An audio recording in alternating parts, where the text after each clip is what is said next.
오늘 말씀 속에서 1절부터 7절까지 말씀 속에서는 종의 신분에서 아들의 명분으로 바뀌게 되는 그 과정에 대해서 이야기를 하고 있습니다. 내가 말한다, 바울이 말한다는 거죠. 유업을 이을 자, 아버지의 아들을 이야기하는 거예요. 아들은 아버지의 대리인이고 상속자고 아버지의 모든 것을 이어받을 유업을 이어갈 유산을 상속받을 사람인데 어렸을 때는 그렇지 않은 거예요. 지금은 그렇지 않지만 2000년 전 로마 사회나 유대 사회는 아내도 남편의 재산에 속했고 아들도 딸도 다 남편의 재산에 속해 있었어요.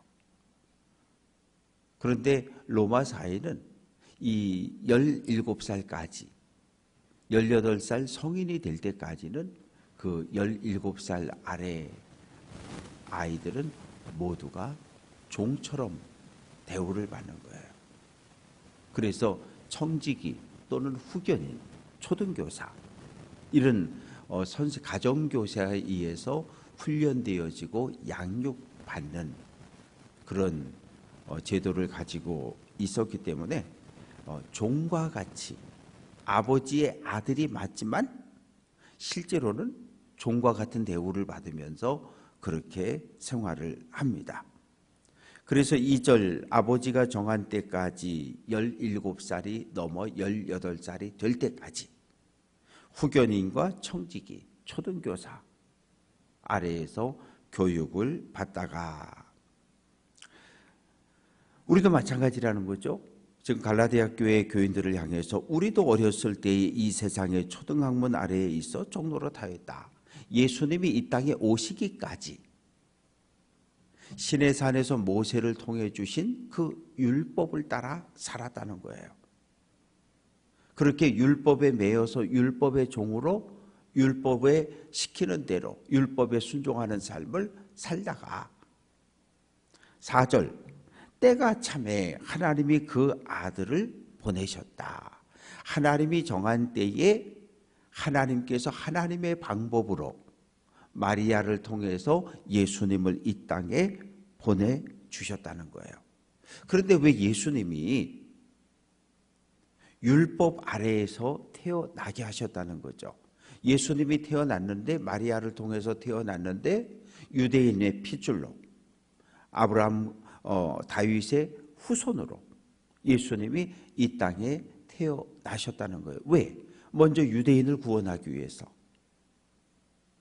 그래서 이 땅에서 예수님은 태어난 지 8일 만에 율법을 따라서 할례를 행했고 또 성전에 올라가서 봉헌되어지게 됩니다. 그 이유는 5절 말씀 보면 율법 아래에 있는 자들, 율법을 지키며 메시아가 오심을 기다리고 있던 유대인들을 이 속량이라고 하는 말은 돈을 주고 물건을 사오는 걸 이야기하는 거거든요. 우리가 죄를 지어서 죄인인데 이 죄값을 예수님이 대신 지불하고 십자가를 통해 지불하고 우리를 죄인에서 죄인 아닌 자유인으로 해방시켜 주시고 풀어주신 사건을 이야기합니다. 이제 그래서 우리가 뭐가 되는 거예요? 하나님의 아들의 신분을 회복하게 되는 거예요. 율법을 지키면서 살다가 율법 613개 중에 하나를 지키지 못하면 죄인이라고 그러고 2개, 3개, 4개를 보면 전과자가 되고 전과자가 되면 정죄받고 심판을 당해야 되는데 그런 삶을 살아오다가 예수님이 이 땅에 오셔서 우리 죄를 지고 십자가를 지시고 죽으시고 십자가에 죽고 부활한 예수를 우리가 구원자로 영접함으로 하나님의 은혜를 입어 하나님의 자녀라고 하는 거룩한 제사장이라고 하는 신분으로 바뀌어졌다는 거죠. 율법의 아들에서 예수의 자녀로 하나님의 아들로 딸로 다 신분이 변했다는 이야기죠. 그 이야기를 지금 하고 있습니다. 그래서 이제 6절 말씀 보면 우리가 하나님의 너희가 아들이 되었다. 아들이 되었다라고 하는 이 표현의 의미는 원래는 사탄에 매여 있던 사탄의 백성이었는데 예수 그리스도의 십자가를 통해서 하나님께서 우리를 하나님의 아들, 하나님의 딸로 입양했다는 거예요. 입양하려면 돈을 지불해야 되는데 그 지불한 돈은 예수님의 십자가의 죽음을 이야기합니다. 그래서 이제 우리가 예수를 그리스도로 영접할 때 우리에게 주어지는 은혜가 무엇입니까? 성령이 우리 안에 오시는 거예요. 그 성령을 성경에서는 구약 성경에서는 여호와의 영이라고 주로 표현하고 하나님의 영, 아들의 영, 성령이라고 이렇게 표현하고 있는데 그래서 아들의 영을 우리 마음에 보내주셨기 때문에 우리로 성령으로 충만케 하셨기 때문에 우리가 입을 열어서 하나님을 아바, 아버지라고 부르는 자격을 갖게 되었다는 거죠. 아빠라고 하는 이 단어는 하나님을 아버지라고 부르던 표현이었는데 유대인들은 거의 못 불렀어요. 왜? 유대인들은 하나님의 이름을 부르는 것 자체를 불경건하다고 생각했기 때문에 최대한 하나님의 이름을 부르지 못했습니다. 그래서 이제 신분이 변했기 때문에 내가 갈라디아 교회 성도들아 내가 이후로는 종이 아니요 아들이니 아들이면 하나님으로 말미암아 유업을 얻을 자다. 그래서 이제 우리가 하나님의 양자로 양딸로 입양이 되어졌기 때문에 하나님의 모든 유산을 우리가 상속할 자격을 가진 그러한 아들이 되고 딸이 되고 자녀가 되었다고 이야기합니다. 그래서 이제 8절부터 11절까지 말씀 속에서 8절 그러나 이렇게 하나님의 자녀가 되어서 하나님의 모든 것을 유산으로 상속받을 자격을 갖춘 너희가 그때 얘는 하나님을 알지 못하여 본질상 하나님이 아닌 자들에게 종노릇 하였더니 과거를 이야기하는 거죠. 너희가 과거에는 하나님의 자녀가 아니라 율법의 종으로 죄의 종으로 사탄의 백성으로 그렇게 살았었는데 9절 이제는 지금은 신분이 달라졌다는 거예요. 너희가 하나님을 알고 하나님이 너희를 아셨다는 거예요. 우리가 하나님을 알 뿐만 아니라 하나님도 우리를 아신다는 거예요. 그런데 9절 중간에 보면 어찌하여 다시 약하고 천박한 초등학문으로 돌아가서 다시 그들에게 종로로 타려 하느냐. 하나님의 거룩한 백성 아들이 되고 딸이 됐는데 그러면 믿음의 길을 쭉 가야지 어떻게 해서 다시 이 하나님의 자녀의 신분에서 다시 율법을 지키는 율법의 종의 삶으로 다시 과거로 돌아가려고 하느냐. 그건 안 된다는 이야기를 하고 있는 거예요. 그러면서 날을 지키고 달을 지키고 절기와 해를 지킨다. 날이라고 하는 건 안식일을 이야기하고요. 달이라고 하는 것은 매달 초하루의 월삭 제사를 이야기하고 절기는 여러 절기들 유월절, 장막절, 초막절 여러 절기들을 이야기하고 해라고 하는 것은 안식년과 희년 율법이 너희에게 강요하는 모든 율법들 할례를 받고 절기를 지키고 정결한 음식을 먹고 왜 다시 너희가 모든 것에서 자유한 하나님의 자녀에서 다시 율법에 매여 사는 과거로 돌아가려고 하느냐. 그거 안 된다는 거예요. 그래서 10절 말씀 속에서 11절에서 내가 너희를 위하여 수고한 것이 헛될까 하노라. 내가 여러분에게 뭐라고 설교했습니까? 여러분 할례 받는 거, 절기 지키는 거, 정결한 음식 먹는 거 그거 중요한 거 아닙니다. 십자가에 죽고 부활한 예수를 내 인생의 구원자로 그리스도로 고백하고 영접하면 하나님 거룩한 백성이 됩니다. 내가 그렇게 설교하지 않았냐? 내가 그동안 여러분에게 설교한 이 모든 것이 무가치하고 헛된 것이 될까 봐 내가 두렵다는 거예요. 그러니 하나님 자녀로서 유업을 꼭 붙잡고 하나님의 나라를 향해서 달려갈 것을 권면을 합니다.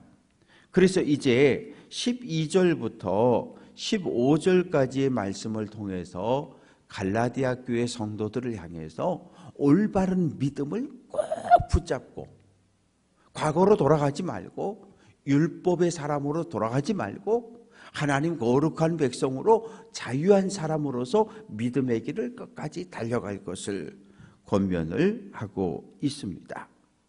그래서 12절 말씀 보면 형제들아, 아주 친근하게 부르는 거죠. 형제들아, 내가 너희와 같이 되었은즉, 내가 너희와 같이 되었다, 이 말 표현은 바울도 과거에는 율법에 매여서 살았어요. 아주 유대교에 대한 특별히 뜨거운 열심을 가지고 교회를 박살내고 성도를 잡아 감옥에 던져주는 이런 악한 삶을 살았거든요. 나도 예전에는 너희들처럼 율법에 매여서 하나님을 대적하는 편에 교회를 박살내고 성도를 잡아 감옥에 가두는 일에 내가 앞장서는 삶을 살았었다. 나도 여러분처럼 살았다는 거예요. 그러나 이제는 너희도 나처럼 되었으면 좋겠다. 내가 부활한 예수를 만나서 변화되어진 삶을 살고 이방인에게 사도로 복음을 전하는 삶을 사는 것처럼 여러분들도 나와 같이 이제는 하나님의 나라를 향해 자유한 사람으로서 믿음의 길을 달려갔으면 좋겠다라고 이야기를 합니다. 그러면서 12절 끝부분에 너희가 내게 해롭게 하지 아니하였다, 이 말의 의미는 갈라디아 교회 여러 교회들이 사도 바울을 대했던 자세를 이야기하는 거예요. 왜냐하면 사도 바울은 육체적인 연약함을 가지고 있었어요. 안과 질환, 또 간질, 뇌전증. 왜? 돌멩이에 하도 많이 맞기도 하고 폭행을 당하기도 하고, 그래서 이 사탄의 가시, 육체의 질병을 가지고 살았습니다.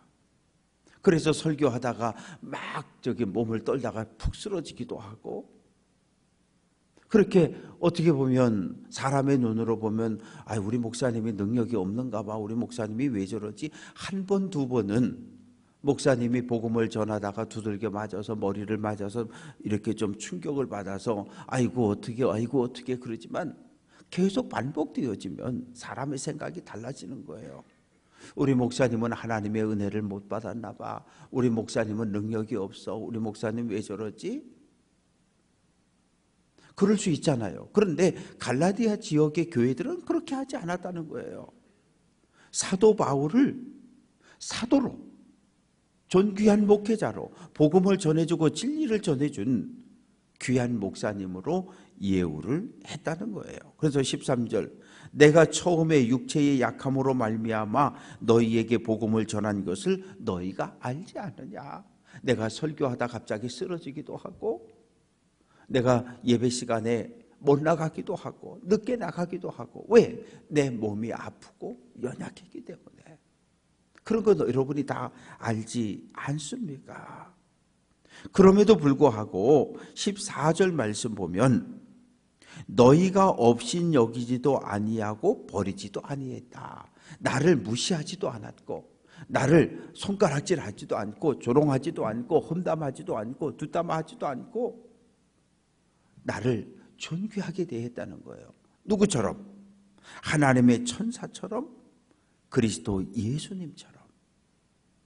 내가 육체적인 연약함을 가지고 목회를 했지만, 복음을 전했지만, 여러분들은 나를 천사처럼 존귀한 자로 되어졌고 그리스도 예수님을 대하는 것처럼 나를 존중하며 사랑해 주었다라고 이야기합니다. 그러면서 한 걸음 더 나아가서 이야기합니다. 15절 너희의 복이 지금 어디 있느냐. 나를 사도로 천사보다 더 귀하게 여겨졌던 여러분의 그런 아름다운 모습이 지금 어디에 있습니까? 왜냐하면 이 갈라디아 교회에 거짓 교사들이 들어와서 바울은 사도가 아니라고, 예수님의 부름을 받지 않았다고, 교회를 박살내는데 앞장섰던 나쁜 놈이라고 이렇게 비난하고 정죄했는데, 그 말을 듣고 성도들 가운데 일부가 넘어가 버렸어요. 맞아, 목사님은 사도가 아니야, 저 나쁜 사람이야, 이런 식으로 비방하는 자리에 섰던 교인들이 생겨났습니다. 그러면서 바울은 마지막으로 이야기합니다. 내가 너희에게 증언한다.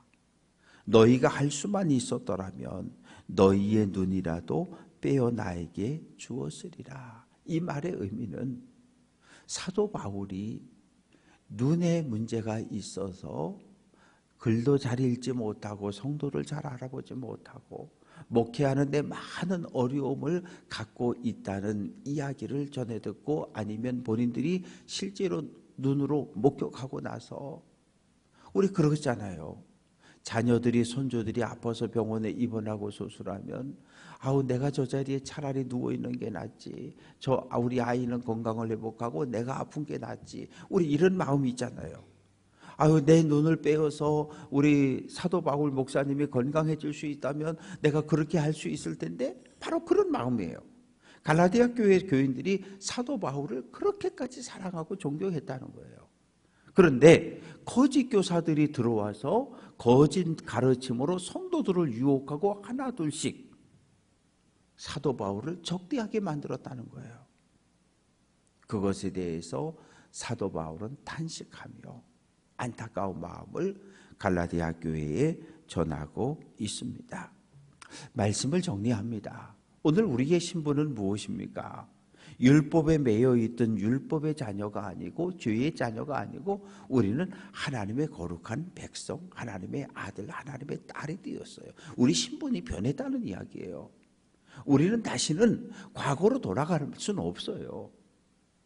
하나님의 뜻은 우리가 하나님의 자녀가 되었으니 믿음과 약속을 꼭 붙잡고 성령의 인도함을 따라 하나님의 나라까지 달려오기를 기대하고 계시는 거예요. 그런데 때때로 종종 거짓 교사들이 우리를 유혹할 때가 있어요. 목회자를 험담하고 지도자들을 험담하고 교회를 험담하면서 유혹할 수가 있어요. 그럴 때 어떻게 할 거냐? 끊어내야 되는 거예요. 아니라고. 진리의 말씀이 선포되고 있다고. 나는 당신과 관계를 끊겠다고 선언해야 된다는 거죠. 2000년 전에도 오늘날에도 교회 공동체를 허무는 거짓 교사들은 늘 있어 왔어요. 따라가면 행복이 아니라 죽음이고 따라가면 멸망이라는 거죠. 그래서 사도 바울은 안타까운 마음을 전하면서 신앙을 회복하고 참 복음을 꼭 붙잡고 마지막까지 믿음의 길을 달려갈 것을 권면하고 있습니다. 바라고 소망하는 것은 연말 그 어느 때보다도 혼란스러운 때를 맞이했습니다. 성탄절을 맞이해서 많은 사람들이, 가족들이 여행을 떠났는데 도착 1, 2분 전에 그만 사고가 나고 많은 생명이 목숨을 잃었어요. 얼마나 안타까운 일인지 몰라요. 온 가족이 목숨을 잃기도 하고 자매들이, 형제들이, 친구들이 목숨을 잃는 이런 일이 우리에게 또 벌어졌어요. 우리가 할 일은 오늘 한날 하나님의 자녀로 행복하게 살아가는 것. 이것이 우리의 소원이고 우리의 바람. 어찌 보면 작은 것인데 이 작은 것도 내 마음대로 안 돼요. 올 한 해 가정과 교회, 개인의 삶을 지켜주시고 돌보아 주신, 가정을, 교회를 지켜주신 하나님의 은혜에 감사하며 오늘 한 날도 믿음의 길을 잘 달려갈 수 있는 귀한 성도들 될 수 있기를 주님의 이름으로 축원합니다.